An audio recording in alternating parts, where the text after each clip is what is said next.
Hi, my name is Dr. Voss Katzeners, and what I'd like to talk to you today about is jumper's knee. Jumper's knee is just a basic fancy term that means patellar tendonitis. And what that is inflammation of the patella tendon. Right here we've got one of our athletes, John, and I want to describe to you what's actually going on with the actual patella tendon.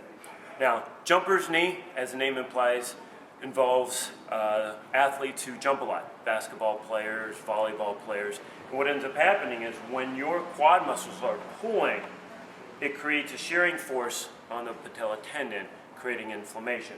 So your quad muscles obviously are four. You've got your VMO, rectus femoris, vastus intermedius, and vastus lateralis, and they all insert into the patella, which is your kneecap, which then inserts through a tendon into the tibial plateau, or the tibia. Now the muscles underneath, you've got your calf muscles, which start at the heel, go up through Achilles tendon, and you've got two heads. One inserts in the back on the inner part, and one inserts on the back on the outer part. And then you have your hamstrings, which start at the hip bone and go all the way down into the tibial epicondyles, or the bony parts on both sides. So this creates extension, which is contraction of your knees, and flexion, which is contraction of your hamstrings. And when you get a lot of load from jumping, what's happening is these muscles are pulling, tearing at the insertion, and creating inflammation.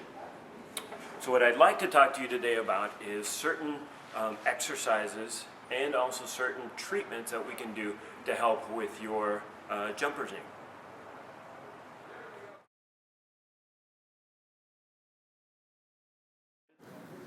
Okay, so for this stretch, what I'd like you to do is have the seat on the floor, and with your foam roller, if your right side is bothering you, what I'd like you to do is go ahead, lay on your right hand side, and go ahead and place your hips right there. And with your opposite leg, place it on the floor firmly. And what I'd like you to do is go ahead and nice and easy, just roll back and forth. And this is going to go all the way up to about the mid part to the lower part of the knee. And you can do this about 3-4 times nice and easily, pain-free ranges of motion. Now, in order to get the upper part of your hip, what I'd like you to do is point your toes upward and lift your leg up, just like that. That's going to activate your glute medius and minimus. And this foam roll technique will just go about 3-4 inches right in the upper part of the hip. So you don't want to go too far down, and you'll go all the way up to your hip bone, just in that short range. Okay, perfect. So one of the stretches that I highly recommend for your quads is you're going to find a bench, a table, perhaps maybe your couch. And what I'd like you to do, if it's your right quad, go ahead and place your right foot onto the actual table. And then go ahead and stabilize yourself. If you need to hold on to something, go ahead. If not, what I'd like you to do is go ahead now, bend your opposite knee, and you should feel a stretch right in front of the quad muscles. You can move forward a little bit if need be, or arch your back.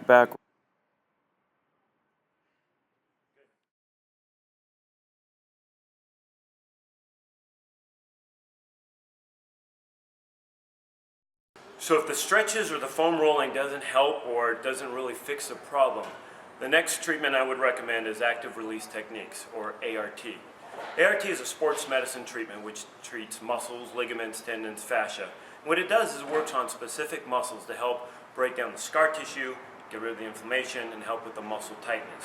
So one of the things that we'll work with for a jumper's knee, a lot of times people will work on the front part where the problem is. What we found is a lot of times the muscles of the posterior part of the knee are what's creating the problem. So the hamstrings, we put the muscle into a short position while applying tension and pressure, basically go up the hamstring, break up all that scar tissue. And you have two sets of hamstrings, one on the outer, one on the inner. So we'd actually work on both sets,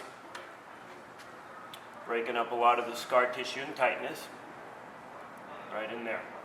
Now another muscle that's very important is a muscle called your popliteus. And it starts on the inner part of the knee, goes all the way across to the outer part.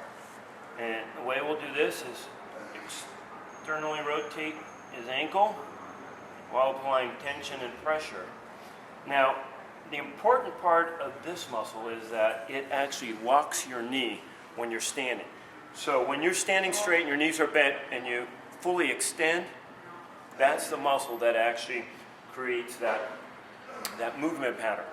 And with jumper's knee, swelling and inflammation can start at the front, but a majority of the time it's because this muscle is inhibited or contracted, not allowing for proper blood flow to the bottom part of the leg.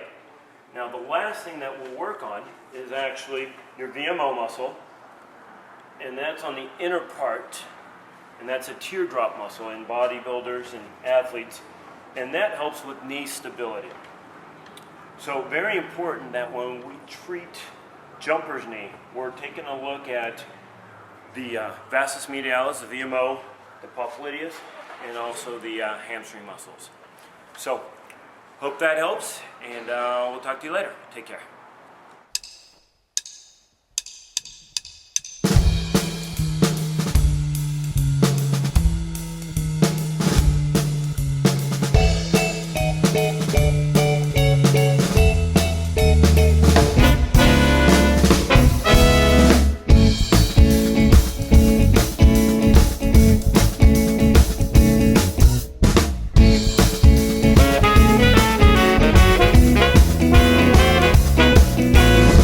I want to say what I want to say.